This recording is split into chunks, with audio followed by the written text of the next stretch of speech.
Navi Mumbai airport जो है उसके स्टेज 2 को पर्यावरण मंत्रालय से फाइनल मंजूरी मिल गई है। तो अब खाई भरना, पहाड़ काटना, ये सब वहाँ एयरपोर्ट बनाने के लिए देखिए करना पड़ रहा है। तो ये सब काम जो है वो होंगे आसान। खैर यहाँ पर जो बिडर्स हैं इसमें इनफैक्ट कई कंपनीज थी जिन्होंने बिड किया था, पर I think ultimately L&T, GMR यही कुछ कंपनीज थी जो कि इसमें शामिल हुई थी और कुल मिलाकर करीब 1600 करोड़ इसमें होंगे। 1600 करोड़ का ये जो दूसरा स्टेज है वो है। GVK, GMR और टाटा रियलिटी है जो कि इसमें रेस में है। अनुराग हमारे साथ जुड़े हैं मुंबई से इस खबर पर। तो अनुराग, और एक बड़ा हर्डल क्लियर हुआ है यहाँ पर अब नवी मुंबई एयरपोर्ट के रास्ते से। जी बिल्कुल, जिस तरह से ये एक आखिरी हर्डल हम कह सकते हैं जो नवी मुंबई एयरपोर्ट की बनने की जो प्रक्रिया है उसमें कह सकते हैं, तो पर्यावरण मंत्रालय से मंजूरी मिल गई है, जिसमें पहाड़ काटना से लेके खाई भरने से लेके सब कुछ। तो इसके बाद अब किसी तरह की और मंजूरियां नहीं रही हैं जिसके लेके रुकावट आ सके, क्योंकि पिछले करीबन 8-9 साल से केवल बात ही हो रही थी नवी मुंबई एयरपोर्ट को लेके और धीरे धीरे मंजूरियां मिलती जा रही थी। जनवरी के अंदर गृह मंत्रालय से भी जिसमें 4 फाइनल बिडर रहे थे उसमें से हीरानंदानी का नाम एग्जिट हो गया था और उसके बाद से तीन बिडर ही रहे थे फाइनल बिडिंग के लिए। उसमें से GMR इंफ्रा, GVK इंफ्रा और टाटा रियलिटी एंड इंफ्रास्ट्रक्चर। तो अब ये 3 कंपनियां ही बची हुई हैं जो करीबन सितंबर या अक्टूबर के अंदर रिक्वेस्ट फॉर प्रपोजल। अनुराग, ये एयरपोर्ट जो 2019-20 तक शुरू करने की बात है, क्या अभी भी वो डेडलाइन कायम है? अगर हम जब सिडको जो इस पूरे एयरपोर्ट को लेके आ रही है उनके ऑफिशियल से बात करते हैं तो उनका तो ये भी दावा है कि 2019 के आखिरी क्वार्टर तक पहली उड़ान है नवी मुंबई एयरपोर्ट से शुरू हो जाएगी। लेकिन अभी जो ग्राउंड रियलिटी है उसको देखकर थोड़ा ये मुश्किल लगता है, क्योंकि अगर काम सारी मंजूरियां मिलने के बाद भी, रिक्वेस्ट फॉर प्रपोजल आने के बाद भी और फाइनल बिडर सेलेक्ट होने के बाद भी दिसंबर 2016 तक इसका काम शुरू होगा, तो उसके बाद कम से कम 3 से 4 साल का वक्त लगेगा। और इसको देखते हुए भी जो कहा जा रहा है 2019 का दावा वो थोड़ा मुश्किल है, लेकिन इम्पॉसिबल नहीं है। ऑलराइट, चलिए अनुराग, शुक्रिया इस खबर के लिए। कुणाल हमारे साथ हैं। कुणाल, इनफैक्ट आज आप देखिए GMR पर अच्छा मूव है, 5% ऊपर। GVK हमने अभी भी बात की, इसने एक नया हाई भी बनाया है। ये दोनों स्टॉक अब कैसे लग रहे हैं आपको?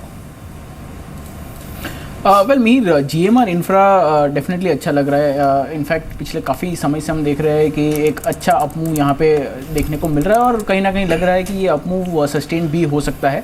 तो GMR के ऊपर होल्ड की ज़रूर सलाह होगी। हालांकि GVK इंफ्रा इतना ज़्यादा पॉजिटिव नहीं लग रहा है। मैं समझता हूँ कि अभी भी सेल ऑन रैली का अप्रोच ही स्टॉक के अंदर रख के चलना चाहिए। चार्ट्स पे अभी भी काउंटर थोड़ा सा वीक लग रहा है। जी, एक दो स्टॉक्स को और देखते हैं जिनमें काफ़ी स्ट्रॉन्ग मूव है। ज्योति स्ट्रक्चर्स को देखिए 1545, उसके बाद एशियन होटल्स, ये अगर आप देखें 44, इसमें काफ़ी स्ट्रॉन्ग मूव है। उसके बाद में थोड़ा सा एक बार प्लीज़ टॉप ट्रेड काउंटर की श्रेणी में आइए, वो काउंटर जहाँ पर आज वॉल्यूम्स काफ़ी स्ट्रॉन्ग है। इसमें केन, हिंडाल्को, वेदांता, सेल। इनफैक्ट मैं सेल के चार्ट पे सुबह भी बात कर रहा था। कुणाल 50-25 का प्राइस आपकी स्क्रीन पे। पहली बार आई थिंक मैं कहूँ कि 2015, 14 और 2016 में पहली बार 3 महीने ये स्टॉक फ्लैट रहा और उसके बाद पहली बार बायस पॉजिटिव। आई थिंक क्या अपॉर्चुनिटी सेल दे रहा है आपको एंटर करने के लिए इस वक्त और पैसा कमाने की? वेल वीरेंद्र, मैं समझता हूँ कि बहुत अच्छी अपॉर्चुनिटी यहाँ पे है इवन एट करंट लेवल्स। मैं समझता हूँ क्योंकि यदि आप वीकली या डेली चार्ट्स पे काउंटर को रखेंगे और अगर एक ट्रेंड लाइन को ड्रॉ करेंगे तो एक इनवर्स हेड एंड शोल्डर जैसी पैटर्न का आपको फॉर्मेशन नजर आएगा। 200 डे मूविंग एवरेज के ऊपर काउंटर निकल चुका है और साथ ही साथ 20 डेज मूविंग एवरेज जो है वो 200 डे मूविंग एवरेज को क्रॉस कर रही है, जो कि बहुत रेयर सिनारियो में देखने को मिलता है। और जब कभी भी ऐसा होता है तो काफ़ी अच्छी मूव हमें देखने को मिलती है। तो मैं समझता हूँ कि इवन एट करंट लेवल यदि किसी को इन्वेस्टमेंट करना है तो I think SAIL would be a top bet, followed by Tata Steel, जो भी चार्ट्स पे काफ़ी अच्छा लग रहा है। चलिए, रिलायंस अगर आप देखें ग्रेजुअली 1000 के ऊपर सस्टेन करने की जो टेंडेंसी है अपनी डेवलप कर रहा है। आप रिलायंस को देखिए एक बार प्लीज़ ज़रा। कुरान आई मीन रिलायंस का 1000 के ऊपर सस्टेन करना और प्रायर टू रिजल्ट्स, अगर आप देखें रिजल्ट से पहले आप कैसे अप्रोच करेंगे स्टॉक को? और आई थिंक मैं फ्यूचर्स नहीं पूछ रहा हूँ आपसे, खरीदे कि नहीं खरीदिए, कैश नहीं पूछ रहा हूँ। इस वक्त क्या 1000 की कॉल और पुट दोनों खरीदना ठीक होगा?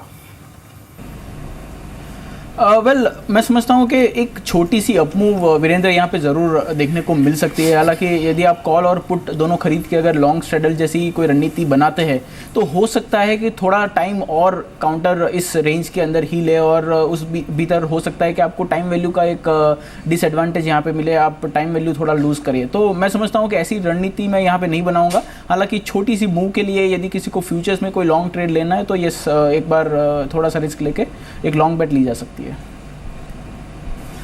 इस बीच और एक इम्पॉर्टेंट और इंटरेस्टिंग फैक्ट, कोल इंडिया। देखिए ये जब लिस्ट हुआ तब इसके बारे में यही कहा गया था कि दुनिया के सबसे बड़े कोल प्रोड्यूसर्स, लेकिन बहुत कम लोग ये जानते हैं कि इनके पास देश के सबसे बड़े कोल रिजर्व के अलावा कैश रिजर्व भी था। अब वो कैसे डिप्लेट होकर 77% कम हो गया, सुमित बताएंगे। बताइए सुमित। अंचल है, माफ कीजिए अंचल, बताइए। शुक्रिया अमीर। देखिए कोल इंडिया जब लिस्ट हुई थी FI11 में 1 लाख करोड़ का कॉर्पस, मुझे अभी भी याद है जब इसकी लिस्टिंग आई थी, IPO की बात हो रही थी, 1 लाख करोड़ पहली कंपनी थी, 1 लाख करोड़ कैश था। लेकिन अगर आप आज इसमें FI16 में इसकी स्थिति देखें, बेचारे का महज 23,000 करोड़ का कैश बाकी रह गया है, और कारण है एक्सेसिव डिविडेंड पे आउट्स। देखिए आप एक एक करके हर साल का देखिए, FI15 में कंपनी ने करीब 16,000 करोड़ का डिविडेंड पे किया, तब उसके पास करीब 53,000 करोड़ का कैश था, 16,000 करोड़ का आपने डिविडेंड पे कर दिया, आपका केपेक्स का खर्चा लगातार बढ़ता जा रहा है, जो आपका कैरी फॉरवर्ड कैश हो वो अपने आप घट गया, कैश इनफ्लो ऑलरेडी सुस्त है। FI15 में भी कंपनी से 24,000 करोड़ तक का क्या डिविडेंड की मांग की गई सरकार की तरफ से, और साथ ही साथ FI14 में भी करीब 8,000 करोड़। देखिए FI15 से सारी चीज़ें खराब होने लग गई, और आपको भी ध्यान होगा मीर कि FI14-15 वो साल था जहां से हमने डिसइन्वेस्टमेंट टारगेट को मीट करना ऑलमोस्ट छोड़ ही दिया।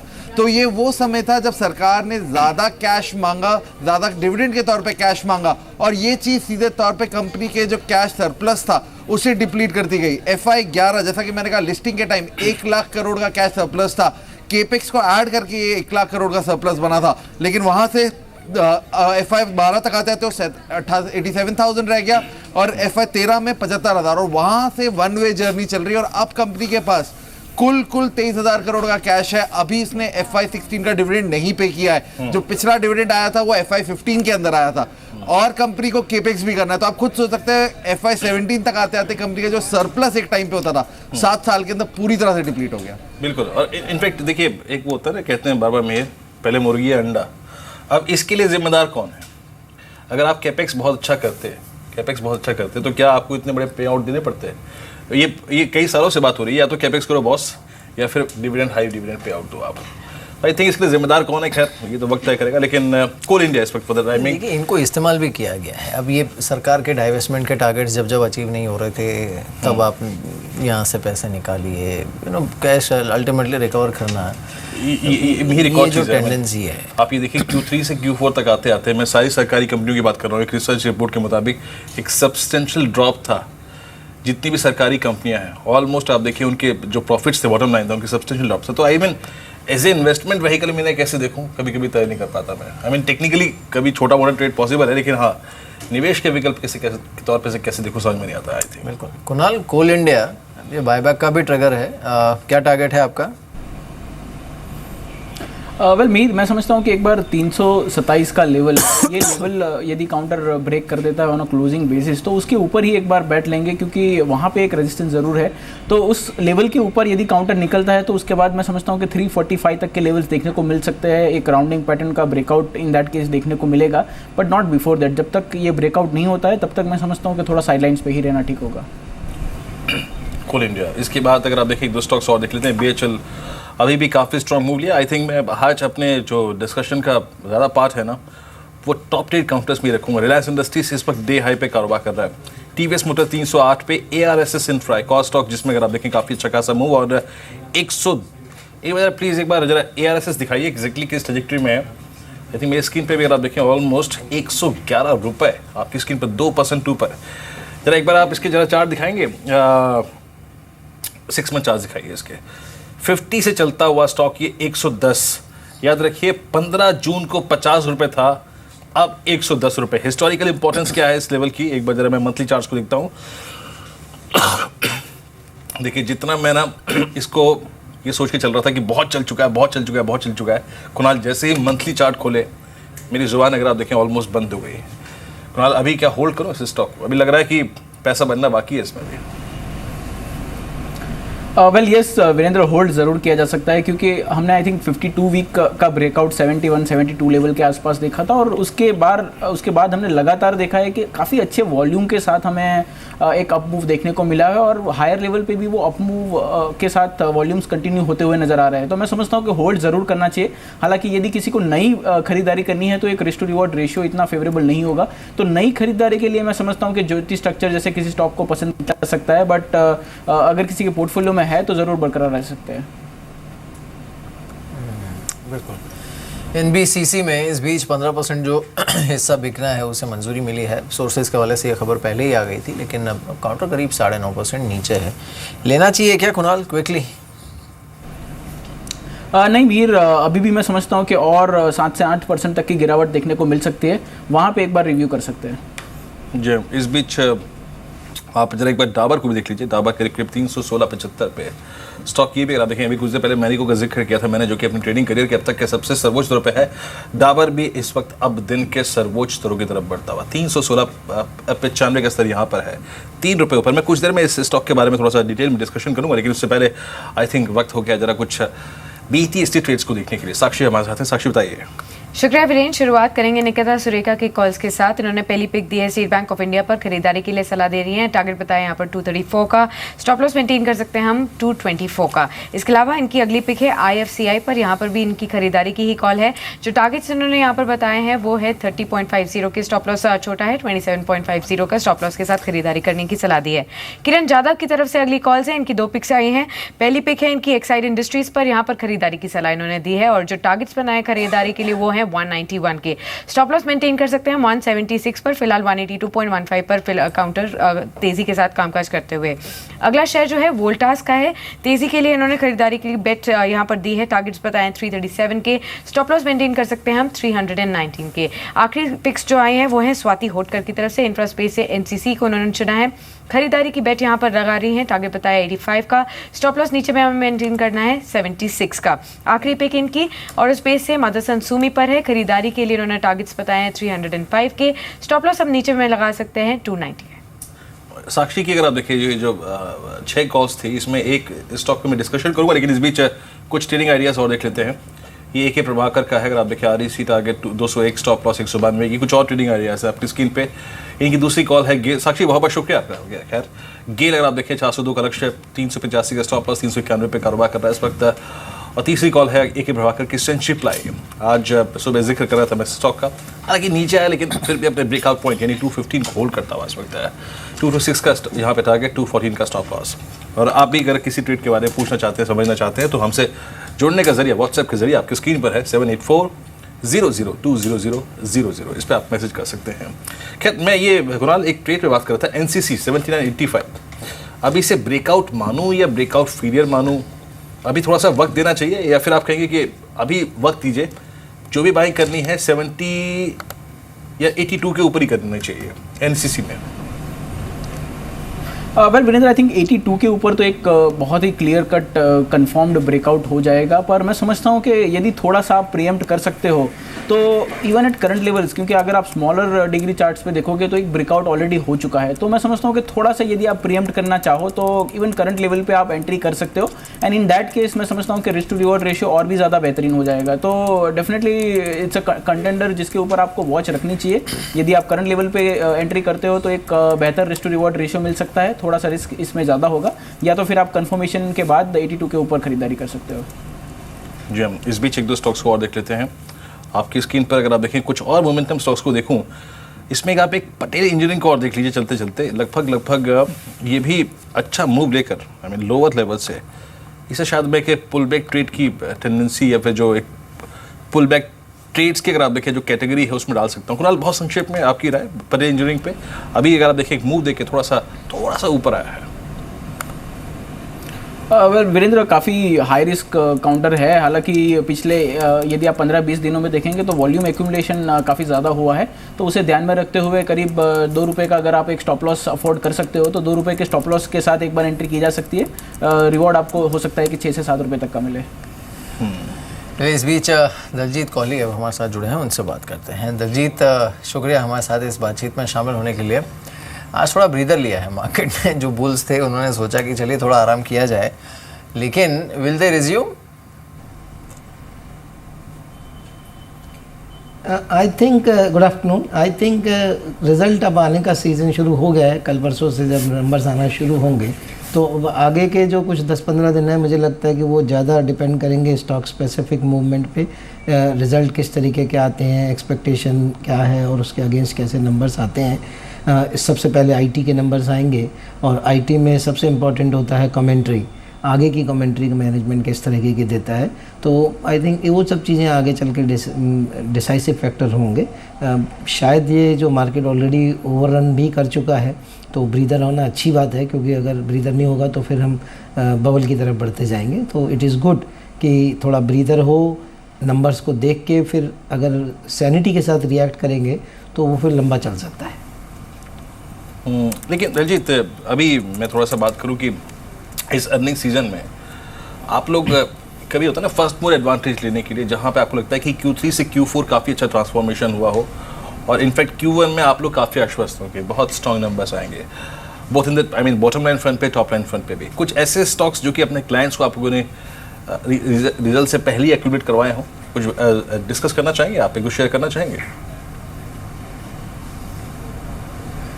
बिल्कुल, अगर ऐसा होता तो ज़रूर करते आपके साथ डिस्कस, लेकिन अनफॉर्चुनेटली ऐसे कोई स्टॉक दिख नहीं रहे हैं जहां पर कोई इस तरीके का मेजर मूवमेंट आपको नज़र आए, एक्सेप्ट 2 कंपनियां जो फार्मा में है जहां पर नंबर पिछले क्वार्टर से इस क्वार्टर में बहुत बेटर हो सकते हैं, वो लुपिन और सन फार्मा है, बिकॉज ऑफ एक्सक्लूसिविटी। उनके पास दोनों ने अलग अलग नए प्रोडक्ट लॉन्च किए हैं जिनकी एक्सक्लूसिविटी है, तो उनकी वजह से नंबर्स बहुत बड़े दिखाई देंगे। बट क्योंकि वो एक्सक्लूसिविटी वाले प्रोडक्ट्स हैं और अगले आने वाले समय में रेकर नहीं करेंगे, तो मार्केट उसको उतना ही ध्यान देगा कि भाई ठीक है, ये टेम्परेरी या वन ऑफ हो सकता है। तो नंबर्स तो बहुत बड़े दिखेंगे बट शायद उसका इम्पैक्ट बहुत बड़ा नहीं दिखेगा। बाकी ज़्यादातर स्टॉक्स सेक्टर्स में जो हमारा अनुमान है, इनफैक्ट हमें ज़्यादा डर है, वो ये है कि मार्केट बहुत हाई एक्सपेक्टेशन के साथ जा रहा है और जब नंबर्स आएंगे तो कहीं ऐसा ना हो कि एक्सपेक्टेशन मीट नहीं हुई और इसलिए फिर रिएक्शन काफ़ी शार्प हो जाए। तो जैसे कि अगर हम बात करें तो बैंकिंग, वहाँ पर कोई उम्मीद नहीं है हमें बहुत अच्छे नंबर बेटर आने की, कि वहाँ एनपीए की स्थिति वैसी ही रहने वाली है। तो अब आप बोलेंगे कि एनपीए हमने पहले भी देख ली है, सब कुछ कर लिया, तो ग्रोथ भी नहीं है, एनपीए भी वैसा का वैसा ही है, तो there will be no reason. तो आई थिंक काफ़ी मिले जुले ही नंबर रहने चाहिए अगले क्वार्टर। चलिए इस बीच अब आज की फाइनल बेट देख लेते हैं।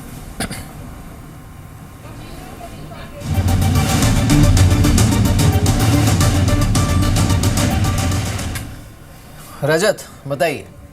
बिल्कुल, जो लेबोरेटरी से जुड़ी जो कंपनी है यहाँ पर काफ़ी ज़बरदस्त पकड़ देखने को मिल रही है। न्यूलैंड लैब ऑलरेडी देख चुके, लेकिन मेरे रडार पर है विमता लैब्स। देखिए, रिजल्ट सीजन ऑन है, कल कंपनी के नतीजे आने वाले हैं और जिस तरीके की खरीदारी ऑलरेडी हो चुकी है कई स्टॉक्स में, विमता लैब्स पिछड़ गया। अभी हाल फिलहाल में पिछले 3 ट्रेडिंग सेशन में ₹21 बिकवाली हुई थी, लेकिन फिर भी लॉन्ग टर्म एवरेज 200 दिन के एवरेज के ऊपर यहाँ पर ट्रेड कर रहा है। तो हो सकता है यहाँ पर तेजी और बढ़ती हुई नजर। और नतीजे फ्रंट पे जो अभी अनुमान आ रहे हैं, जो पिछले अगर पास्ट ट्रेंड्स फॉलो करें उसके हिसाब से मुनाफे की फिगर काफ़ी स्ट्रॉन्ग रह सकती है। मुनाफा लगभग 44% ग्रोथ वैन वाई बेसिस पे दर्ज कर सकता है और ऑपरेटिंग प्रॉफिट मार्जिन में लगभग 3% की ग्रोथ, आय में लगभग 14% की ग्रोथ क्वार्टर 1 में एस्टिमेटेड है। तो जिस तरीके की खरीदारी इस समय लेबोरेटरी काउंटर्स पे हो रही है, विमता लैब्स यहां से आउट परफॉर्म करेगा। पहला टारगेट 81, लेकिन ये short term target, immediate target है। इसके बाद 85-86 तक के लेवल्स के लिए खरीदारी कर सकते हैं। बतौर पोजिशनल कॉल काफी स्ट्रॉन्ग रिटर्न्स दे सकता है ये स्टॉक और वीकली चार्ट पे भी पलट सकता है। इस स्टॉक को अपने रडार पर रखें, काफी स्ट्रॉन्ग एक्यूमुलेशन हो सकती है। आपका टारगेट ऑलमोस्ट हिट होने वाला है, तो कहीं पे 80-20 पे देखिए, अभी 80-30 का हाई लगा कर आया स्टॉक का। शुक्रिया आपका पूरी बातचीत के लिए। विमता लैब्स एट डे हाई, दिन के ₹70 कुणाल, इस बीच आप देखिए आज सुबह से जितने भी कॉल दी गई हैं आपके स्क्रीन पर आप देखें, फाइनल बेट्स में अगर आप देखें Taj, GVK, first source, Bharat gears, इनमें आप मूव देखिए रिटर्न सब तक की, ARSS इंफ्रा, BPL, जिनटेक। देखिए इस बीच इसका भी विमता लैब का भी टारगेट ऑलमोस्ट हिट हो गया, 80-90 हाई लगा के आया। कहने का मतलब यह है कि देखिए फाइनल बेट के तौर पर दिया जाता है, लेकिन थोड़ा दिमाग लगाइए, अगर आपका ट्रेड ठीक ठाक चल रहा है, कैपिटलाइज कर रहा है, तो उसके बाद फर्स्ट टारगेट हिट हो गया विमता लैब का, कैपिटलाइज कर रहा है तो आप उसकी डिलीवरी ले सकते हैं। और चार्टी के लिए आप देखें, जैसे विमता लैब ही आप देख लीजिए 81-40 पे, याद रखिए ये CY16 के फरवरी के ऑनवर्ड्स, फरवरी, मार्च, अप्रैल, मई, जून, जुलाई, इसके हाइज के को पार कर चुका है। कुणाल, इस पे कुछ कहना चाहेंगे आप विमता लैब्स पे? वेल आई थिंक रजत ने काफ़ी कुछ फंडामेंटली बताया। वीरेंद्र, टेक्निकली अगर इस काउंटर को देखा जाए तो 82 पे हमने 2 बार इस काउंटर को हाइस टेस्ट करते हुए दिखा है, और यदि अब की बार ये 82 के ऊपर निकल जाता है तो काफ़ी अच्छी मूव काउंटर डिलीवर करके दे सकता है पोजिशनली भी। तो मैं समझता हूँ कि पोजिशनली किसी को यदि लॉन्ग करना है तो एक बार 8150 82 के ऊपर क्लोज होने दे और उसके ऊपर आप लॉन्ग कर सकते हैं। ऊपर में लक्ष्य होगा 88-89 रुपीज़ तक का। जी, कोई और स्टॉक्स आप रेकमेंड करना चाहेंगे क्या कुणाल?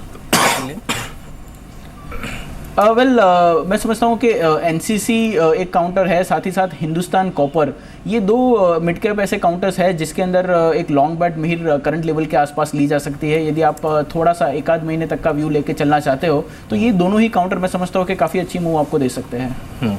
दलजीत, अभी जब मैंने आपसे पूछा कि Q1 के लिए आप क्या खरीद रहे हैं, आई मीन एक लाचारी सी फील थी आपके चेहरे पे, हो रही थी कि नहीं यार अभी कुछ नहीं बता पाऊंगा। अभी ये एग्जैक्टली क्या है?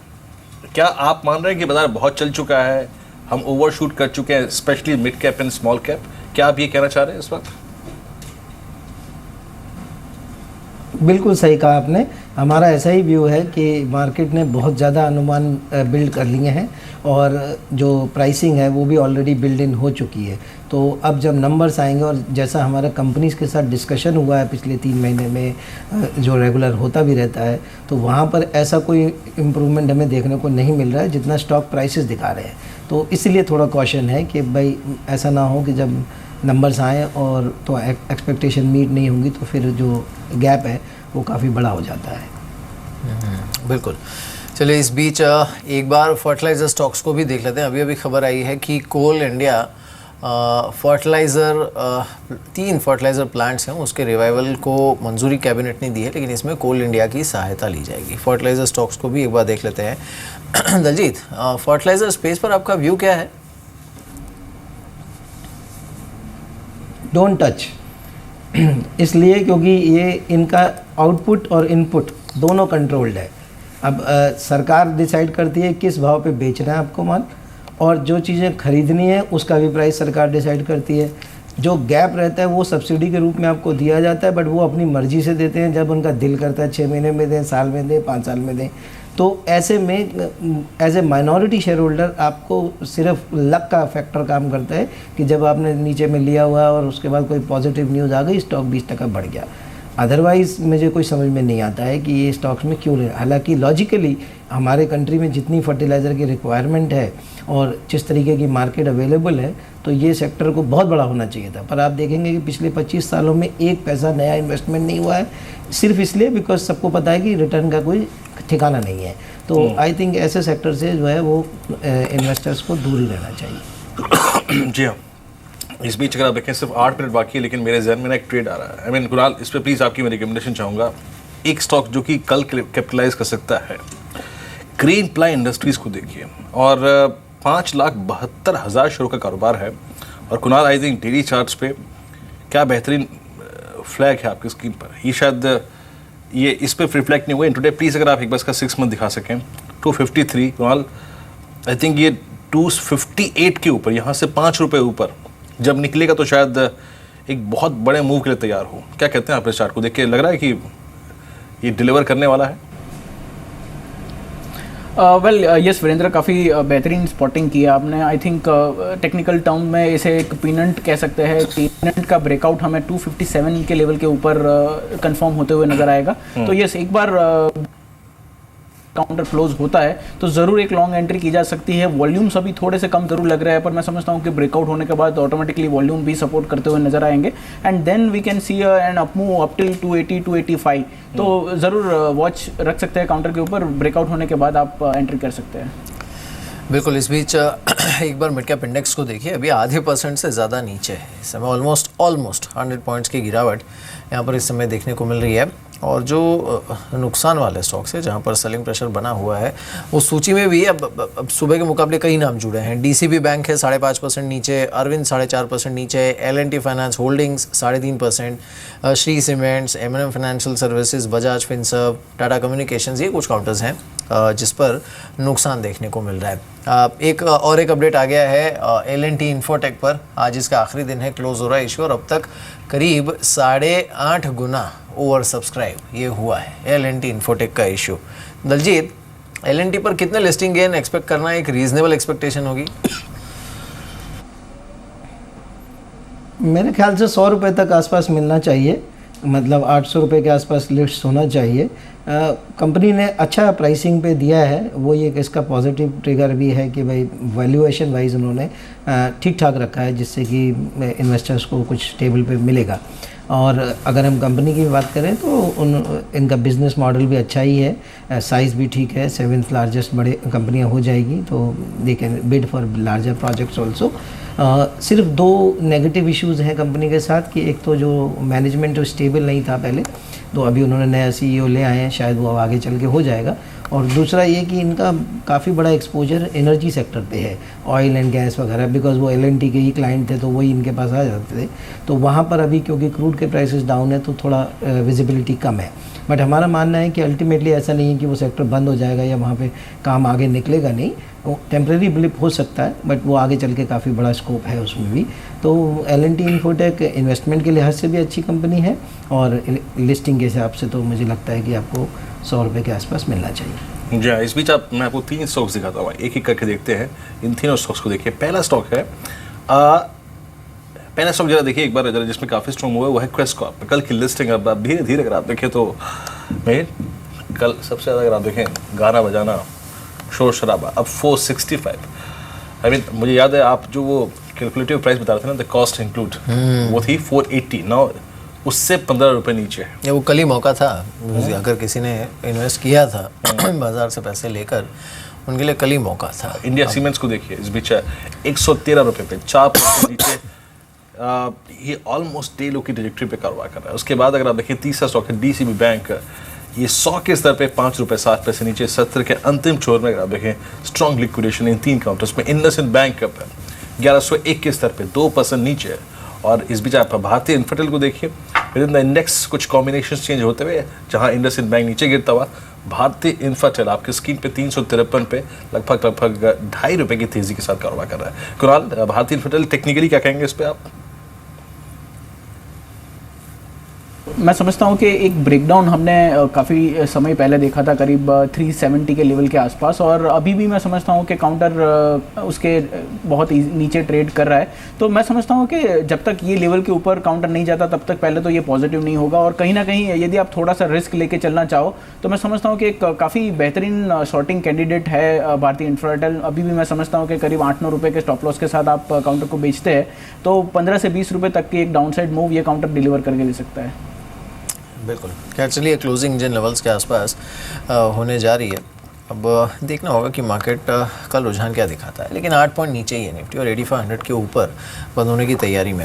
ये जो TCS और इन्फोसिस, अब इन दोनों के नंबर्स भी रिपोर्ट होने वाले हैं दलजीत, और फिर L&T इन्फोटेक की लिस्टिंग भी है। ओवरऑल IT स्टॉक्स पर व्यू क्या है आपका? और ये जो नंबर्स कल आने वाले हैं इनमें तो हमें डॉलर रेवेन्यू ग्रोथ जो है वो काफ़ी म्यूटेड रहेगा, स्पेशली TCS का तो केवल 0.5-0.7% की हमने अनुमान किया है। इन्फोसिस का कुछ 2% के आसपास quarter on quarter dollar revenue growth अनुमान किया है। लेकिन दोनों ही कंपनियों में EBITDA लेवल और नेट प्रॉफिट लेवल पे डी ग्रोथ दिखेगा, मेनली बिकॉज ये एक तो क्रॉस करेंसी का इम्पैक्ट रहेगा, दूसरा वेज हाइक्स और तीसरा वीज़ा कॉस्ट। ये तीनों चीज़ें इस बार बढ़ी हैं इस क्वार्टर में, और नॉर्मली Q1 में हमेशा ये सब बढ़ते ही हैं, तो उनका इम्पैक्ट भी रहेगा। TCS पे इम्पैक्ट नेगेटिव ज़्यादा है बनस्पत इन्फोसिस के, इसलिए हमारा प्रेफरेंस इन्फोसिस पे है।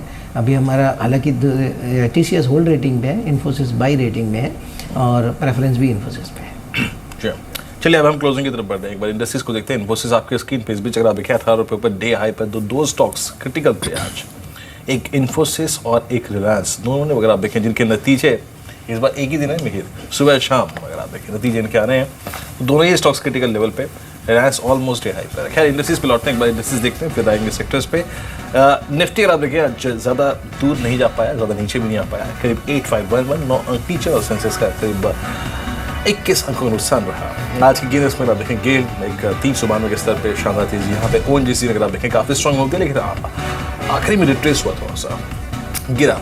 कोल इंडिया आइडिया करीब 2.25 रुपये ऊपर 106.50 के स्तर पे। BHL अगर आप देखें आज भी सुबह काफ़ी तेज था, हालांकि क्लोजिंग उतनी सकारात्मक नहीं है, 140 के स्तर पे। कोटक महिंद्रा बैंक, इन्फोसिस, रिलायंस ये कुछ स्टॉक्स थे जिन्होंने आज आई थिंक अच्छा मूव दिया। टीसीएस अगर आप देखिए 30 रुपये ऊपर रिजल्ट से पहले। भारतीय इन्फ्राटेल में sudden spike. Power grid backfoot पे था, 5 रुपये 50 पैसे नीचे। बहुत स्ट्रॉन्ग मूव के बाद सीरीज के फर्स्ट पार्ट में पहले वीक में आज बीपीसीएल भी अगर आप देखें अनवाइंडिंग मोड में रहा थोड़ा सा। इंडसइंड बैंक लगभग 1102 के स्तर पे 23 रुपये नीचे। लुपिन करीब 1646 पर 26 रुपये नीचे रहा। 0.2% नुकसान यहाँ था। और अल्ट्राटेक सीमेंट है आप देखें, इसने बड़ा स्ट्रगल किया। इसने बहुत 1 रुपये 1.5 रुपये के फ्रैक्शन से अपना ऑल टाइम हाई छुआ, लेकिन उसके बाद से अनवाइंडिंग मोड में स्टॉक। बॉश लगभग 304 रुपये नीचे आज के सेशन में। उसके बाद मारुति सुजुकी 43.15 पर आज प्रॉफिट बुकिंग का दिन था। और एल&टी बैकफुट पे रहा। एक डाइवर्जेंस था कैपिटल गुड्स में, एल&टी अच्छा नहीं कर पाया और बीएचएल अच्छा करके भी अगर आप देखें थोड़ा सा आखिरी में चूक गया। एशियन पेंट्स 1008 के स्तर पे। एल&टी, सिंडिकेट बैंक अगर आप देखें बैंकिंग में, मिड कैप बैंकिंग में आज यही कारण था कि आज बैंक निफ्टी में बैकफुट पे था। हालांकि जो स्टॉक्स आपकी स्क्रीन पर हैं ये निफ्टी बैंक के पार्ट नहीं है। देना बैंक हो गया, साउथ इंडियन बैंक हो गया, करीब 65 पैसे नीचे रहा आज। इलाहाबाद बैंक लगभग 2 रुपये 30 पैसे नीचे आज। उसके बाद आंध्रा बैंक करीब 1 रुपये 65 पैसे नीचे। उसके बाद IDBI बैंक लगभग 2 रुपये नीचे रहा आज। और 74.15 का स्तर यहाँ पे क्लोजिंग के वक्त। और फेडरल बैंक ये अगर आप देखें निफ्टी बैंक का पार्ट है, लगभग 1.5 रुपये नीचे, यानी फीसदी के लिहाज से लगभग 2.25% नीचे रहा। 60.95 के स्तर पे मार्केट पता अगर आप देखें बंद हो चुका है। और एक बिल्कुल फ्लैट क्लोजिंग आपकी स्क्रीन पर। निफ्टी करीब 16 अंक नीचे 8504, लेकिन इस क्लोजिंग में भी एक आंकड़ा मौजूद था और वो था 8500 का। 8500 बिल्कुल। कुणाल क्या कहेंगे क्लोजिंग पर आज की?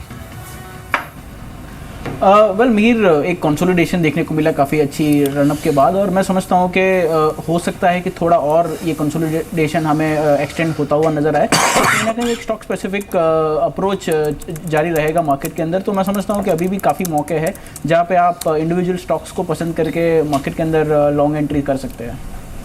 जी हाँ, इस बीच कुछ फास्ट 50 कॉल्स को भी देखते हैं जो कि इन्होंने आज काफ़ी अच्छा खासा काम काज किया। इसमें आप देखें ONGC टारगेट हिट हुआ 232 का, आप देखें तो यहाँ पे। उसके बाद एस्कॉर्ट्स ने काफ़ी स्ट्रॉन्ग मूव दिया, इसका अगर आप देखें मूव काफ़ी अच्छा था, टारगेट हिट हुआ। JE shipping strong move, target hit. उसके बाद सिलाना एक्सप्लोरेशन अगर आप देखें यहाँ भी टारगेट हिट हुआ, हालांकि आखिरी में स्टॉक थोड़ा रिट्रेस हुआ। कॉल ऑफशोर यहाँ पे टारगेट हिट हुआ, 4435 पे क्लोजिंग आई, 4480 का टारगेट हिट हुआ उससे पहले। और मिर्जा इंटरनेशनल, ये कुछ और ऐसे काउंटर्स जिन्होंने आज टारगेट्स हिट हुए नहीं। बिल्कुल। चलिए दलजीत, बहुत बहुत शुक्रिया हमारे साथ इस बातचीत में शामिल होने के लिए। और कुणाल आपका भी शुक्रिया हमारे साथ इस बातचीत में शामिल होने के लिए।